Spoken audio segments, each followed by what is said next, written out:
গোপন তথ্যের ভিত্তিতে কক্সবাজার জেলার টেকনাফ উপজেলার হিলা ইউনিয়নের চৌধুরীপাড়া এলাকাত দেশীয় মদ তৈরি কারখানাত গত হালিয়ে মঙ্গলবার সেপ্টেম্বর 2 তারিখ আজইনে নৌবাহিনীর উদ্যোগে একখান যৌথ অভিযান পরিচালনা করা হয়।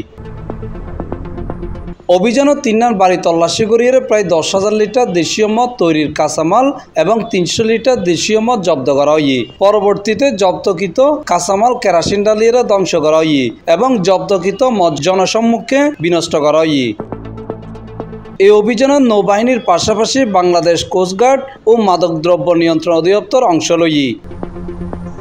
বাংলাদেশ নৌবাহিনীর টেকনাফ সহ দায়িত্বপূর্ণ ব্যাক এলাকার মাদক ও অস্ত্রসহ বিভিন্ন অপরাধ দমনে নিরলসভাবে হাজ গরিজার তারা ভবিষ্যতে এই ধরনের অভিযান অব্যাহত থাকবে।